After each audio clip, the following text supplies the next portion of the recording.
Amén. ¿A cuándo le gustan los viernes de enseñanza? Amén. Aleluya.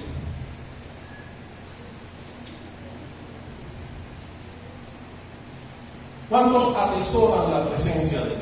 Amén. ¿Cuántos aman la presencia de Dios? Amén. Yo quiero hablar un poco sobre ese tema porque la Biblia me enseña que la presencia de Dios produce o puede producir diversos efectos dependiendo de cómo la atendamos, cómo la recibamos. Una de las oraciones que vengo al Señor cuando oro por la iglesia es que no nos falte su presencia. Porque si Él no está aquí, en vano venimos nosotros. Sin la presencia de Dios, somos tímpanos que retiñen, como dice la palabra. Necesitamos que Él esté aquí. Si Él está aquí, muchas cosas ocurrirán. ¿Cuántos lo creen conmigo? ¿Cuántos creen que cuando la presencia de Dios está, Él se encarga de que las cosas salgan bien? De que la provisión siempre alcance, de que en los momentos más difíciles podamos contar con Él. Ya hemos tenido muestras de que Dios está con nosotros. ¿Cuántos lo han experimentado ya? Ya son varias las cosas que la presencia de Dios ha hecho por el Centro Cristiano de Embajadores de Cristo y sus miembros. Pero la presencia de Dios, que debe ser valorada por todos, no produce el mismo efecto, porque hay quienes no lo toman en serio, porque hay quienes no le dan la honra que merece. Y en ese sentido, los efectos de la presencia de Dios pueden ser hasta perjudiciales para alguien. Porque cuando tenemos la presencia de Dios en un poco,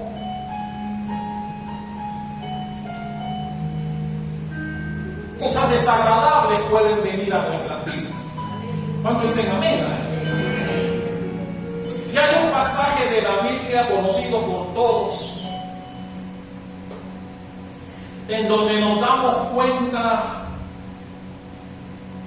de cuatro efectos diferentes que produjo la presencia de Dios.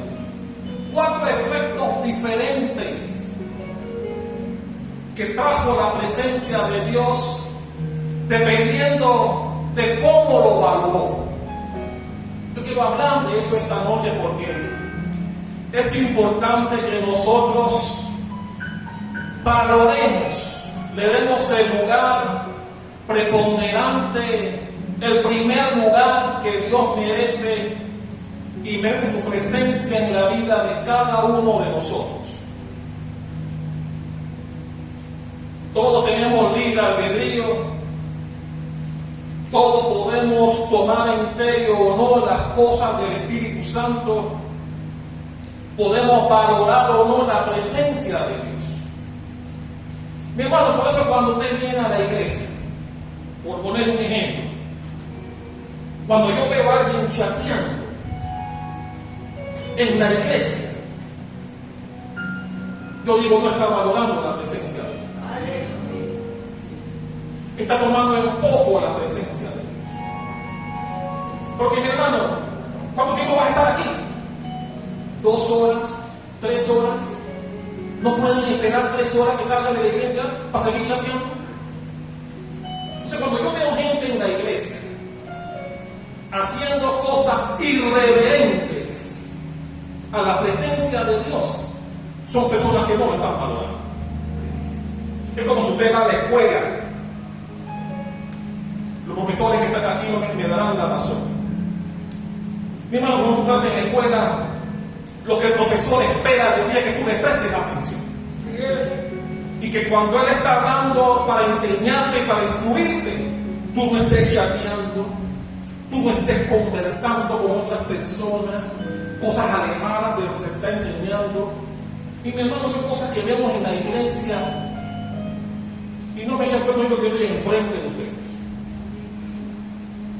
Yo lo he dicho ya, así yo veo todo. Veo quién está prestando atención, veo quién está durmiendo, veo quién está conversando, veo quién está siendo irreverente a la presencia de Dios. Por eso, yo quiero hablar esta noche de 4 personas, porque fueron 4 personas diferentes, en donde la presencia de Dios produjo efectos diferentes en cada una de ellas por el valor que le dieron a su presencia.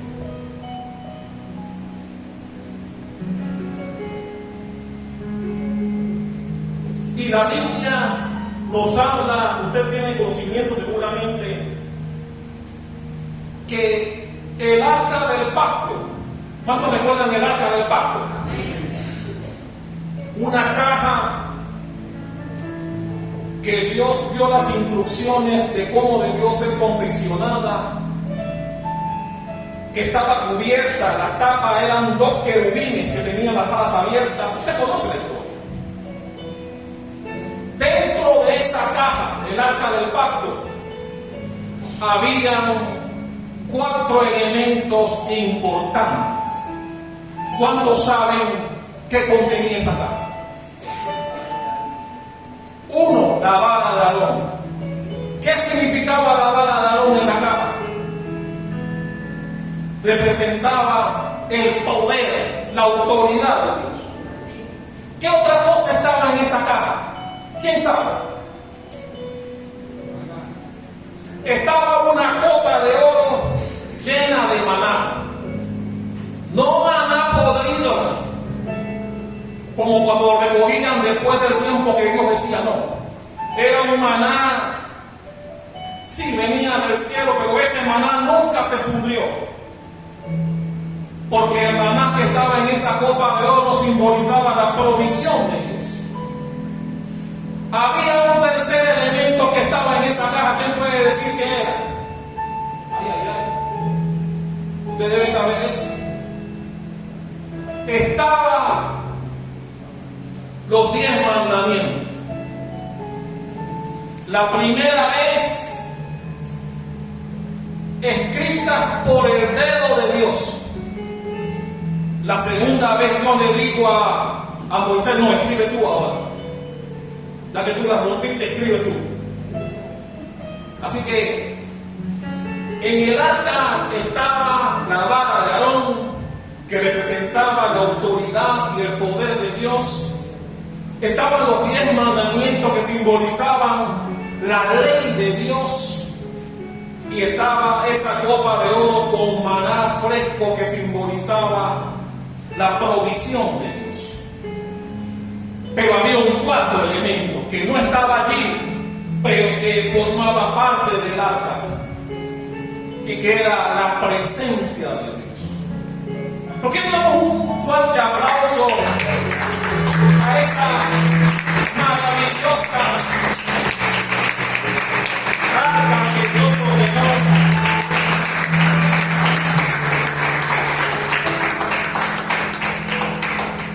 Y mi hermano, esa arca que simbolizaba la misma presencia de Dios, Dios también estableció reglas y protocolos para ella. No cualquiera podía llevarla, no cualquiera podía tratarla como le daba la gana.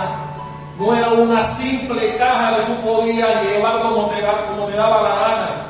Dios estableció mecanismos, estableció personas, estableció métodos para ser transportado.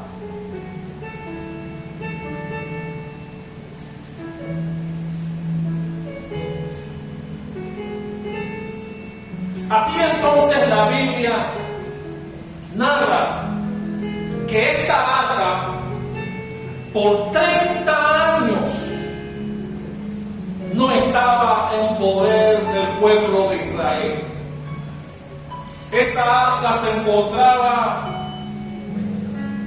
en la propiedad de un sacerdote llamado Abinadab. Ahí tirado ahí. Y la Biblia dice que una de las primeras cosas que hizo David, tan pronto asumió el trono de Israel, que ya era el rey, él dijo: lo primero que quiero hacer como rey es nuevamente traer el arca de Dios a Jerusalén. Traer esa arca de Dios que simbolizaba su presencia. David decía: ¿cómo es posible que esa arca que simbolizaba o que simboliza la presencia de Dios no esté con su pueblo? Así que lo primero que él hizo fue averiguar dónde estaba el arca y mandar a buscarla. Luego que ellos ubican el arca en casa de este sacerdote coatita llamado Abinadab, la Biblia dice que este sacerdote tenía 2 hijos. Los hijos de él, uno de ellos llamado Ahíu. Vaya conmigo a 2 de Samuel.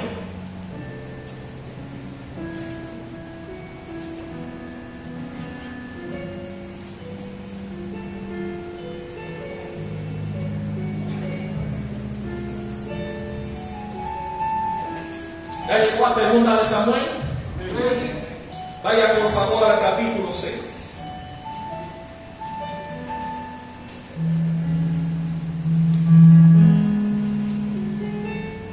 Segunda de Samuel 6, vamos a leer algunos versículos de aquí. Como decía, David, una vez asume el trono, manda a buscar el arca porque él consideraba que era importante que estuviese en su reino, porque era la presencia de Dios. Ubican el arca en casa de Abinadab, y como dice allí en el versículo 3,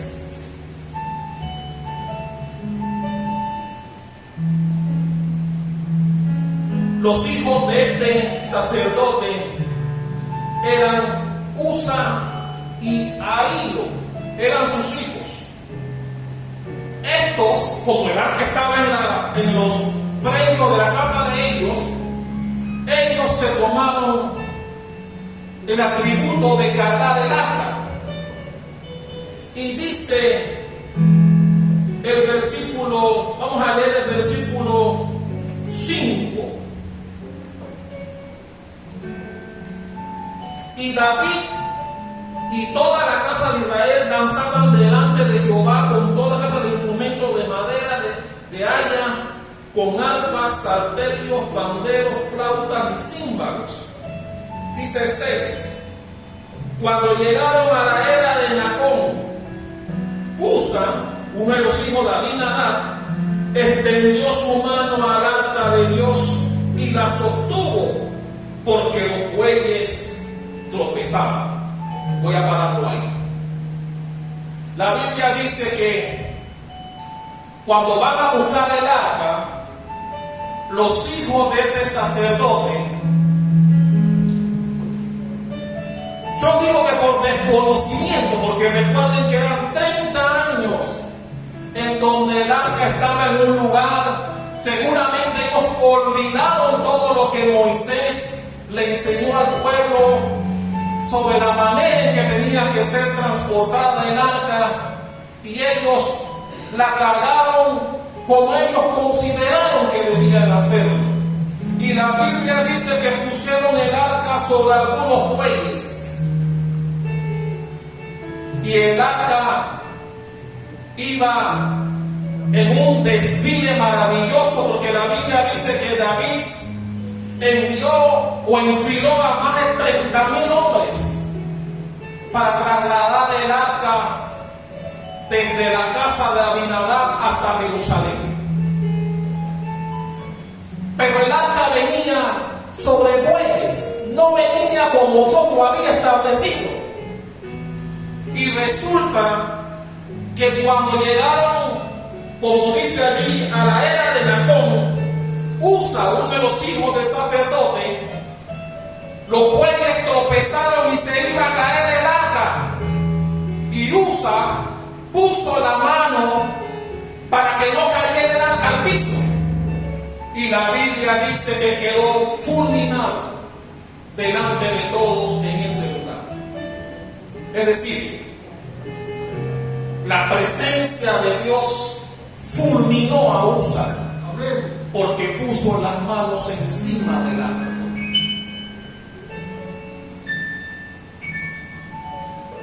Ok, y aquí podemos hablar muchas cosas.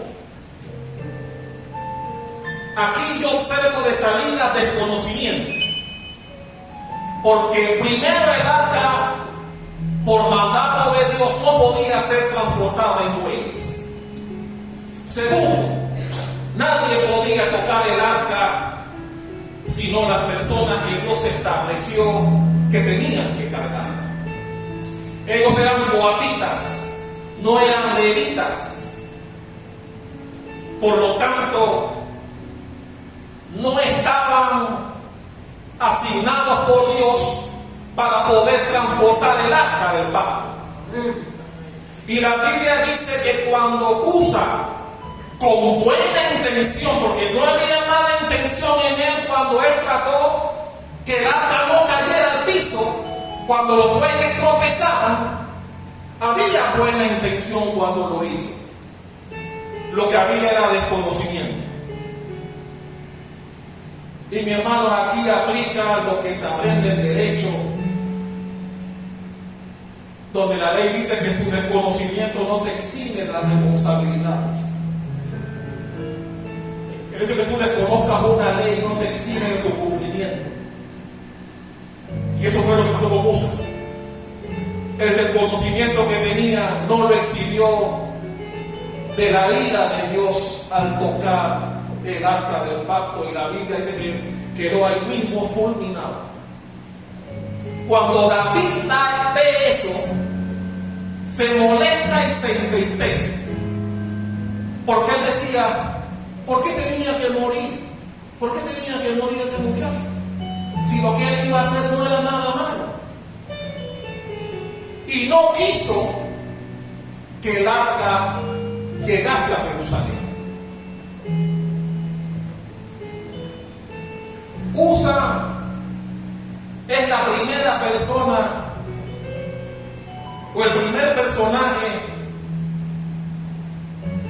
en donde el arca del pacto lo mató. La presencia de Dios lo fulminó. ¿Por qué?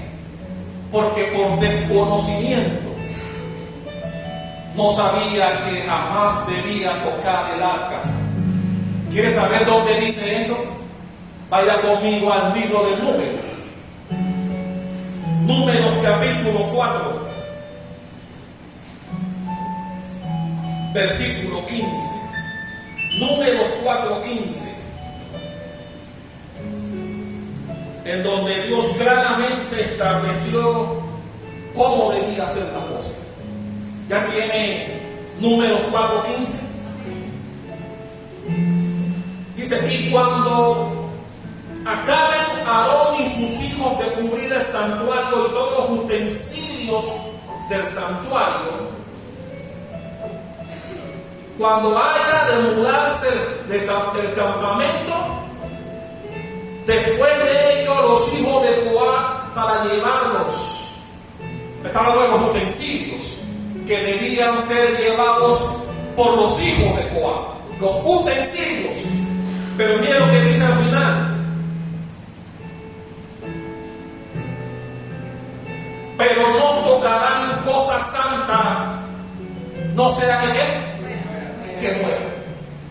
La orden de Dios era, porque Dios estableció las instrucciones y las asignaciones que tenía cada quien con respecto al arca. Y los hijos de Coat, Dios tenía la asignación para ellos. ¿Cuál era la asignación de ellos? Llevar los utensilios del templo, no el arca. El arca era santo. Por eso Dios dijo al final, pero no toquen cosas santas, no sea que mueran. Bueno, eso fue exactamente lo que sucedió con Usa. Ellos eran encargados de llevar los utensilios, no así el arca. Por eso la presencia de Dios lo fulminó y lo mató. Cosa que David no entendió, se entristeció, se molestó. Y no solo eso, sino que se negó a llevar el arca consigo. Había preparado todo un desfile para transportar el arca a Jerusalén, pero cuando sucedió eso, se indignó, se molestó y dijo: yo no voy a, esa arca yo no me la voy a llevar para Jerusalén. ¿Y qué hizo? La llevó donde el segundo personaje que quiero hablar de esta noche. La Biblia dice que el arca, él mandó que la llevaran a la casa de un sacerdote llamado Ebetedón. Y el arca fue llevado a la casa de este sacerdote. Ahora, yo quiero imaginar, la Biblia no lo dice, pero hagamos la idea, porque seguramente este segundo personaje tenía conocimiento de lo que había pasado. Él sabía que Usa había tocado el arca y murió. Así que cuando le llevan el arca a su casa, ¿qué tú crees que estaba ese hombre? Él dice: pero ese no fue el arca que mató a Usa. Me la traes a mi casa.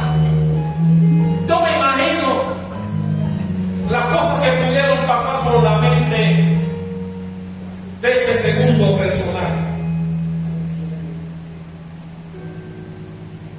Pero la Biblia dice que por 3 meses el arca estuvo reposado en su casa. Y yo me imagino que el trato que este hombre le dio al arca fue muy diferente al que recibió de parte del coatita que falleció. Él valoró la presencia de Dios en su casa. ¿Cuántos valoran la presencia de Dios, mi hermano?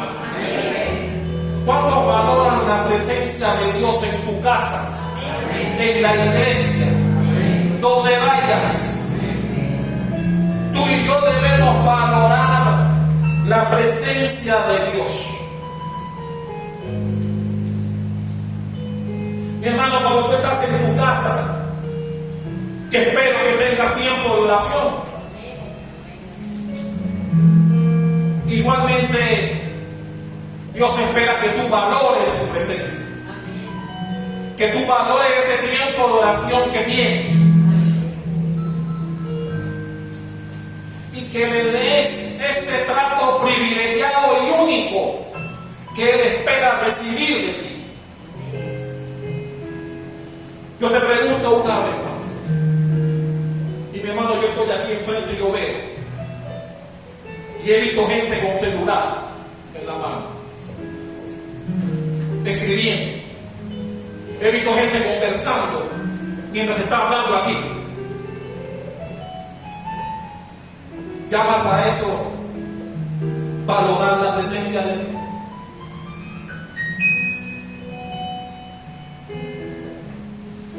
Y si lo haces en la iglesia, que Dios me ayude en tu casa, como sea.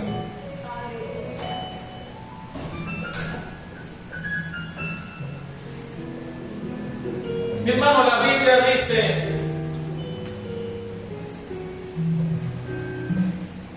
que este personaje, la Biblia dice que este hombre comenzó a prosperar. La vida de Obededón cambió totalmente.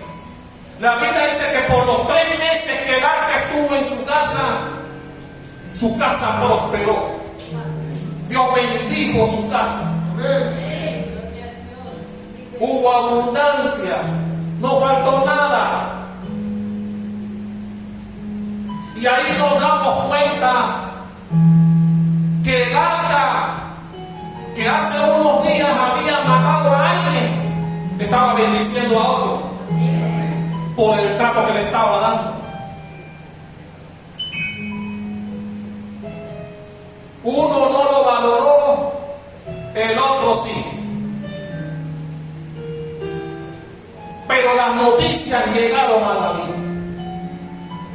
La Biblia dice que emisarios llegaron donde David para decirle: la casa de Obed-Edom, desde que el arca está allá, está siendo bendecida. Y David entendió que ya era tiempo de traerla de vuelta.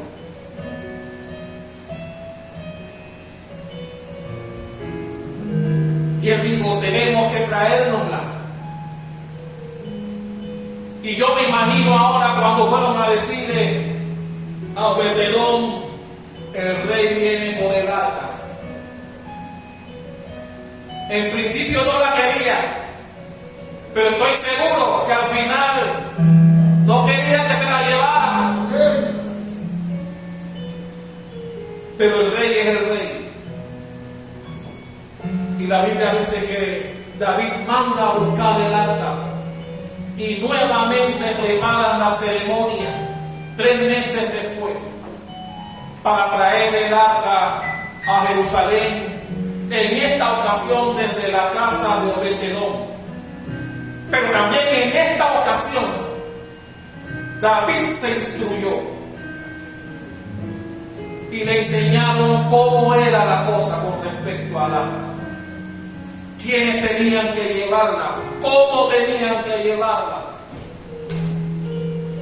Y una de las cosas que Dios a través de Moisés instruyó al pueblo era que el arca debía tener 4 varos abajo, a través del cual tenían que atravesar una vara, y tenía que ser llevado por los levitas, la descendencia de Aarón, eran los que tenían que llevarla. Ya David, instruido sobre cómo tenía que hacer, entonces cumple el protocolo que había establecido Dios.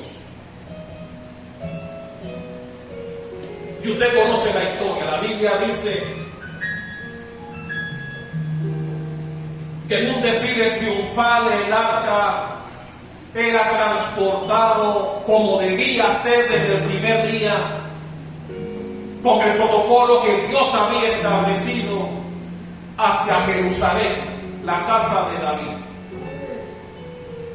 Y aquí viene el tercer personaje. Uno que falleció por desconocimiento, no supo cómo bajar el arca. El segundo que fue bendecido financieramente y en todas las áreas de su vida, Obed-Edom, que le dio al arca el trato preferencial que siempre debió tener. Cuando entonces David, cumpliendo ahora sí con lo ordenado por Dios, procede a la transportación del arca, dice la Biblia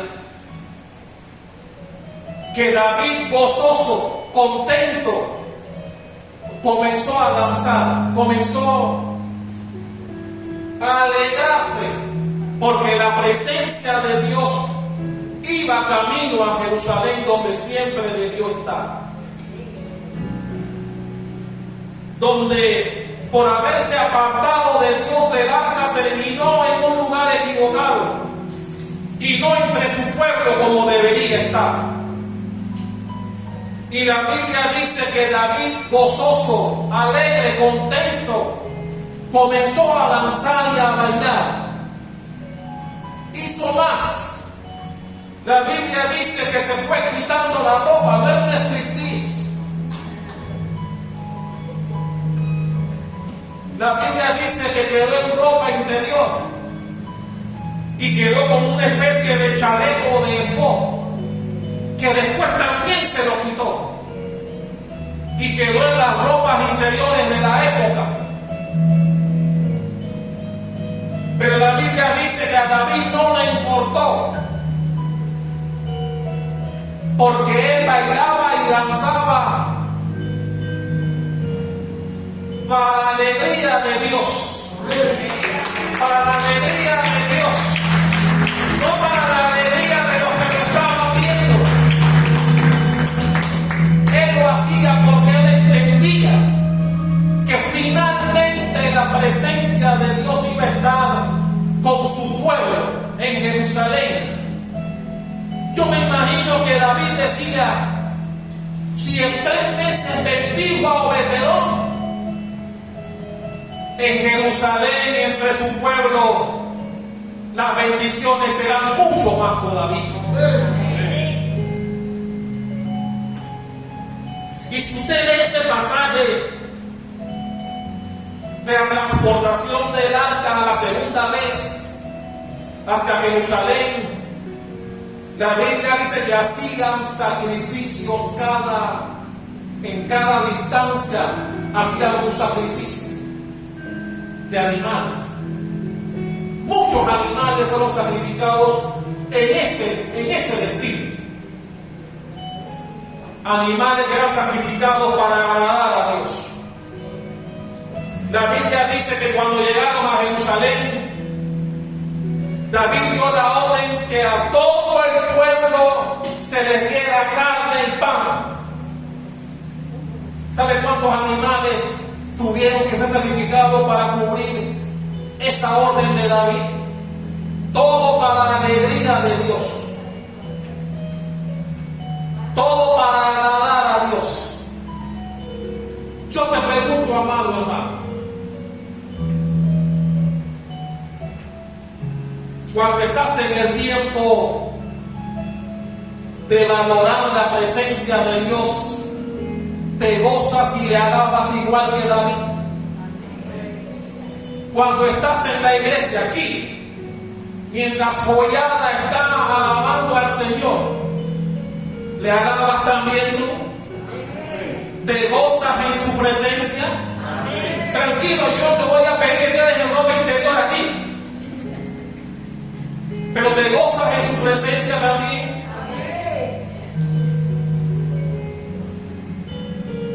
¿Te importa que te vean danzar delante de Dios?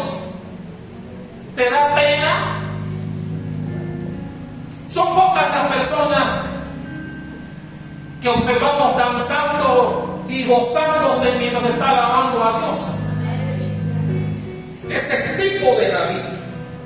¿Tú crees que a David le importó que lo criticaran, que sus súbditos lo vieran, que el pueblo lo viera en ropa interior, danzando y glorificando a Dios? ¿Tú crees que a David le preocupó o le dio pena o le importó eso?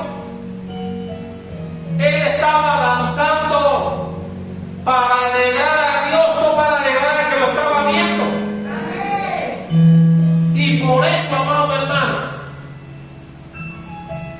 cuando la presencia de Dios está delante de ti, ¿cómo lo valoras?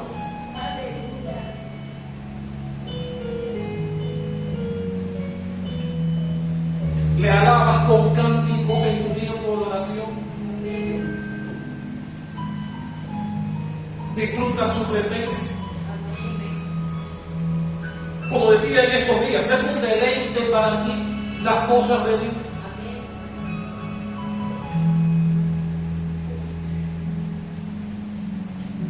A mí me encanta ese pasaje porque nos enseña a usted y a mí que cuando de agradar a Dios se trata, lo menos que te debe preocupar es quién te está viendo. Y a veces nos da pena las cosas de Dios. A veces te da pena hablarle a extraños sobre Dios.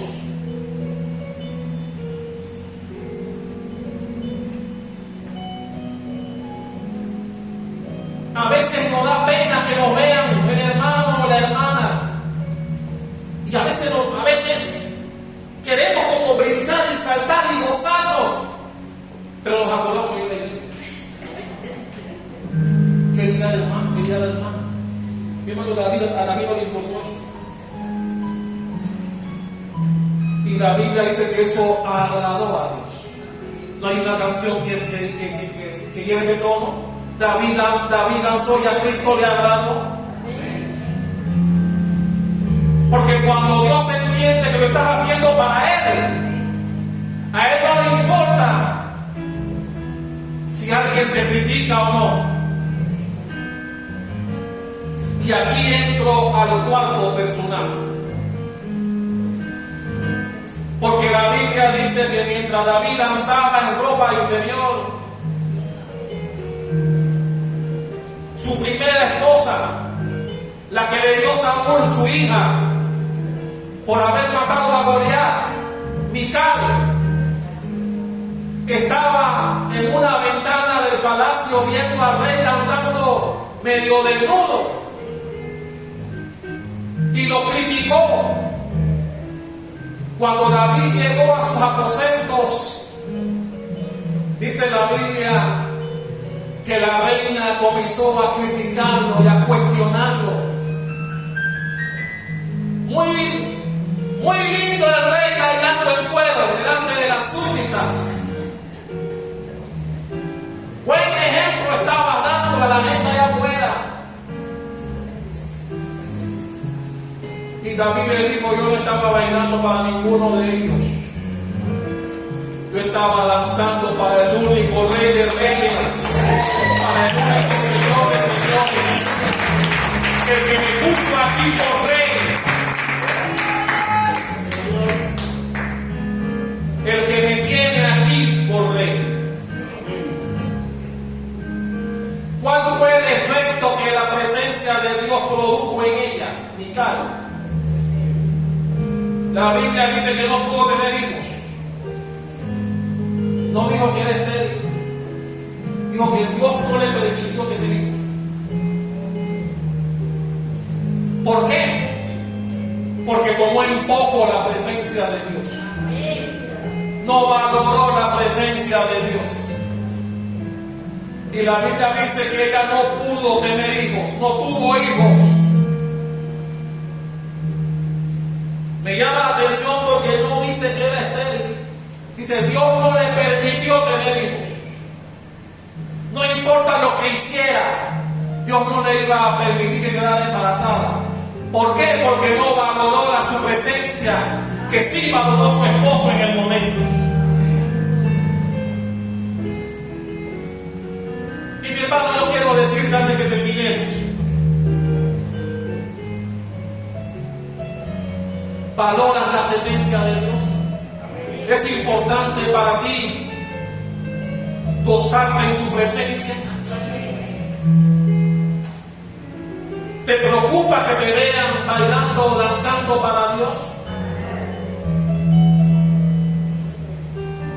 Por eso ninguno de los que está aquí a mí tiene que preocuparme si toca bien, si toca mal, si canta bien, si se le sale el gallo, porque no es para ti. Ellos no cantan para ti, perdóneme. Ni para el pastor, ni para la pastora tampoco. Ellos lo hacen para el único Rey de Reyes. Ellos lo hacen para quien deben hacerlo. Y así deberías entenderlo tú también. Y aprovechar el momento para unirte. Y que Dios vea una iglesia. No me destrampe la iglesia, pero brinca y salta en su presencia también. Mi hermano, si yo veo a mi hermana Calle que cuando ella está alabando al Señor, ¿tú crees que no le importa que tú andas viendo?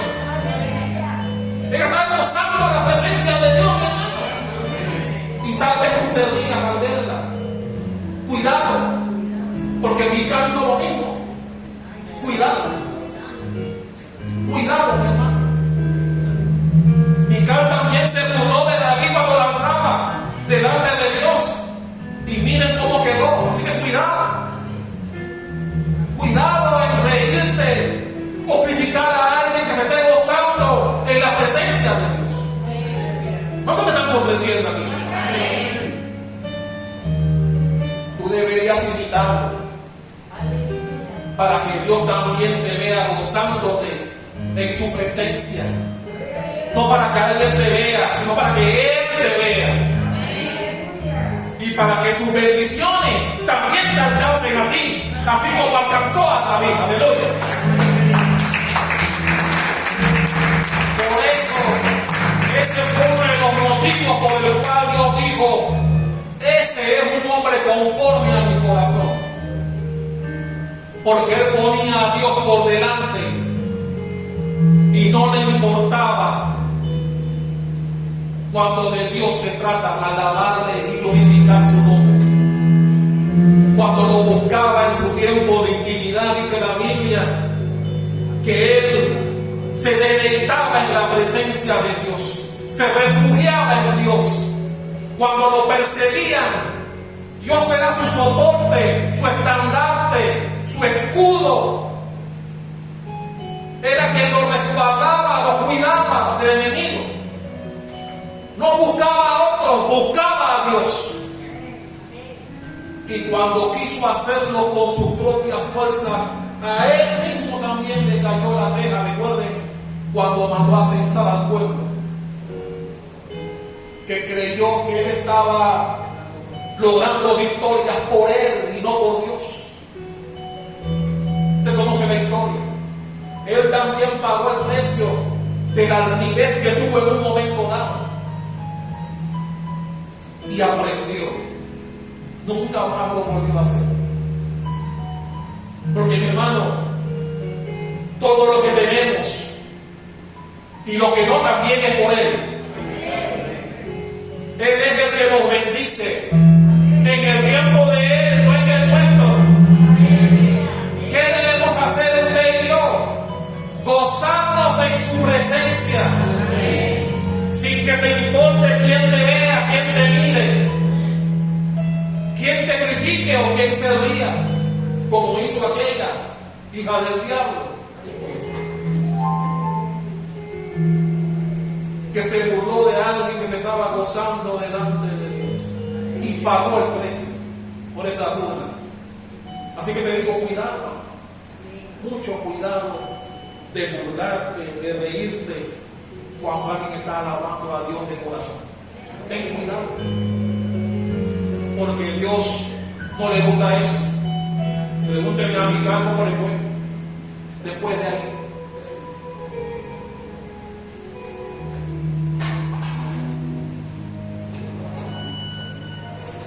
Mi hermano, una de las cosas que le pido a Dios todo el tiempo, todos los días, es que no nos aleje de su presencia.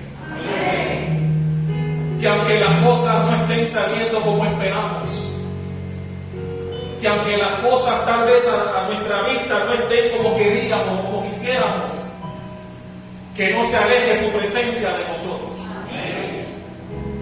Siempre le pido a Dios, Padre, si tú no estás ahí, ¿para qué vamos a ir? Nosotros queremos ir ahí sabiendo que tú estás ahí, porque vamos a glorificarte, vamos a honrarte, vamos a darte lo mejor de nosotros.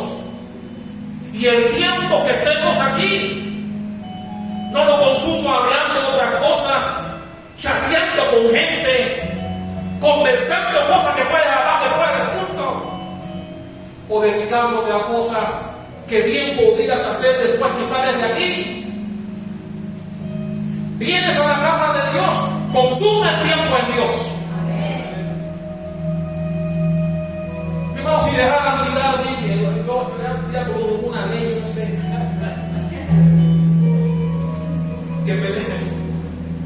que le permitan al pastor, no sé,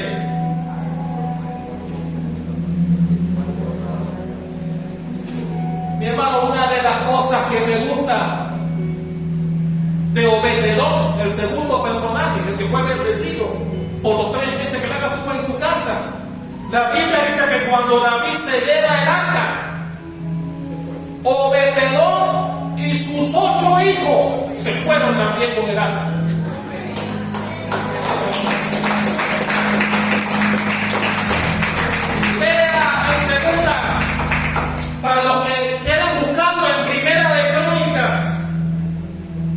15, ahí habla que cuando David estableció los porteros que iban a cuidar el templo donde estaba el arca, ¿quién tú crees que era uno de los porteros?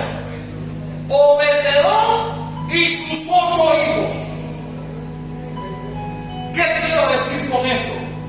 Que cuando llegó el momento de decidir, ¿me quedo con las bendiciones en mi casa que Dios me dio? ¿O me voy detrás del arca que fue el que me bendijo? Ellos dijeron, nos vamos detrás del arca. Nos vamos detrás del arca porque esa es la que nos bendice. Dios nos podrá dar otra casa, otros muebles, pero yo voy detrás de la bendición. Y la Biblia dice que Obed-edom con sus 8 hijos eran los porteros del templo donde estaba el arca. Ellos entendieron porque lo vivieron en carne propia esos 3 meses que el arca estuvo en su casa. Y si al principio podían tener temor de recibirla, porque tenían el conocimiento que había muerto por tocarla, ellos dijeron, si será el arca, me voy yo también. Mi hermano, yo te pregunto, ¿vas detrás de las bendiciones o vas detrás del que te bendice?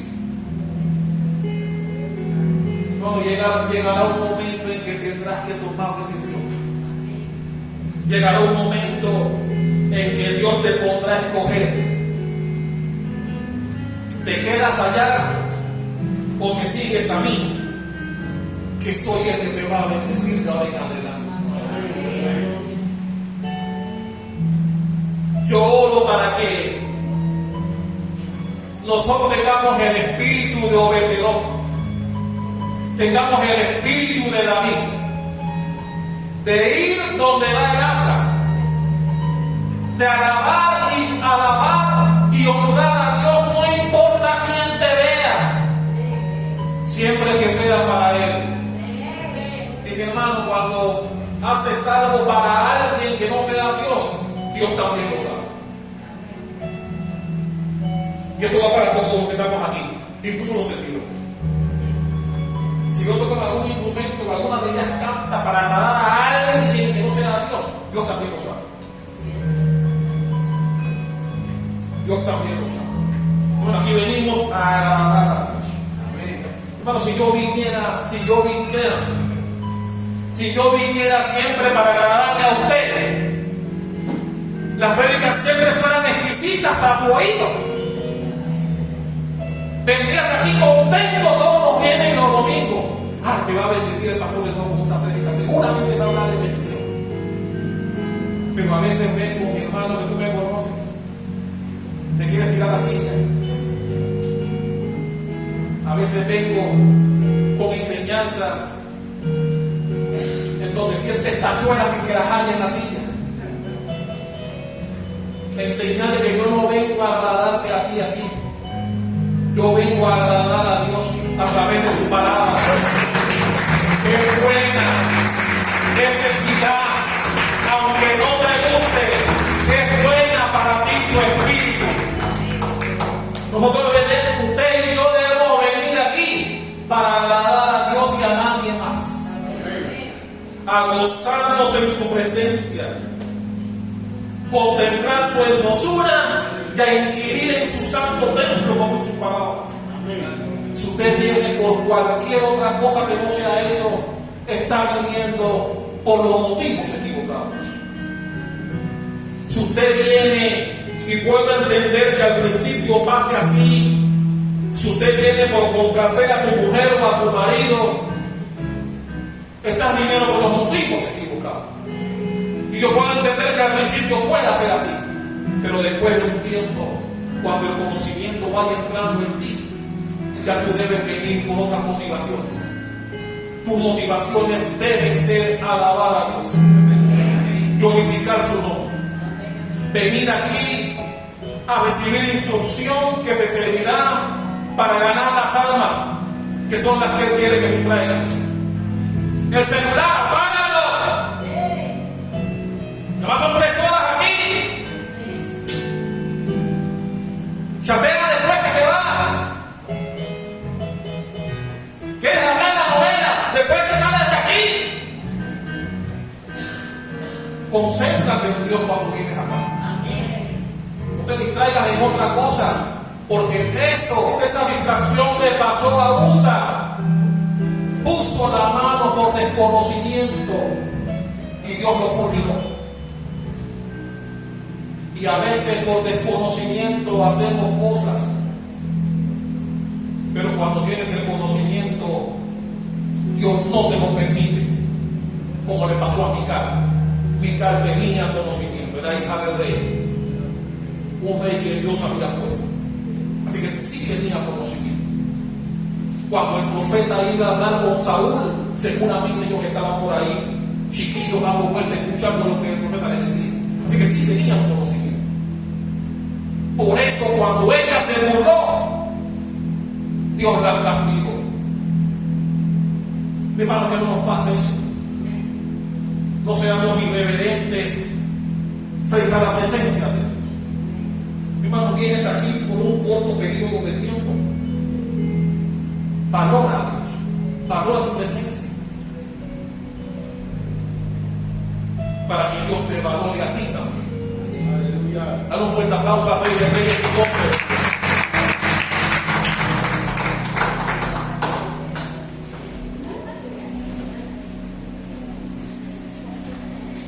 Aleluya.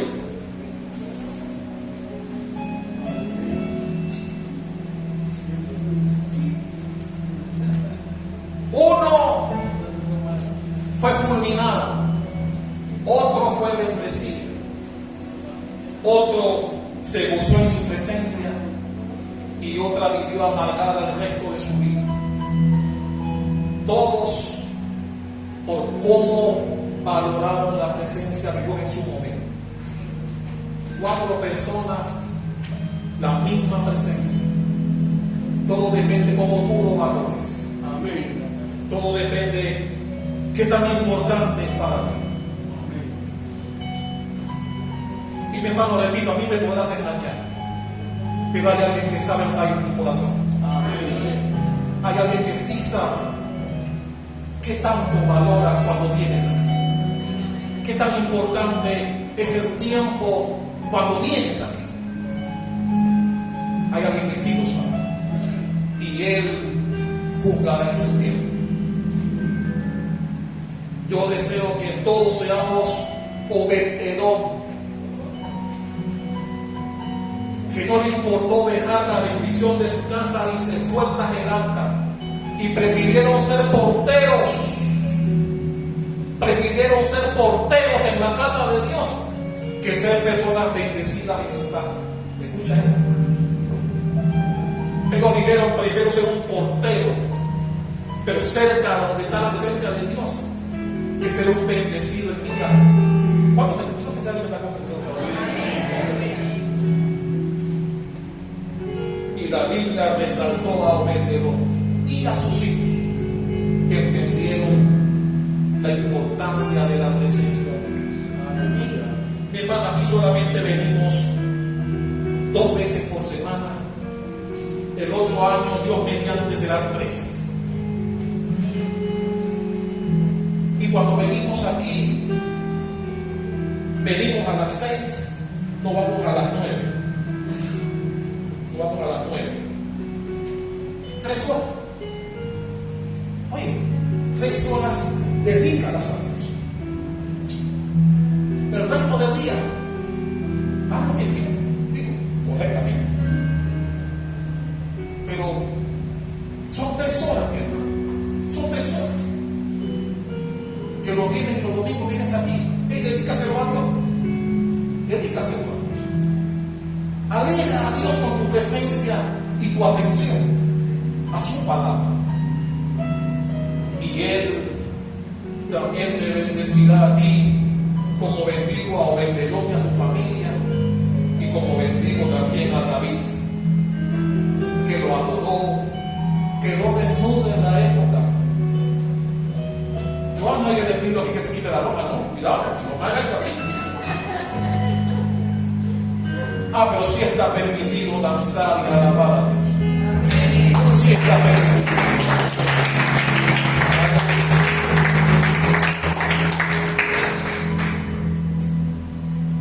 Vamos a bendecir a Dios con lo que Dios nos da a nosotros en este momento.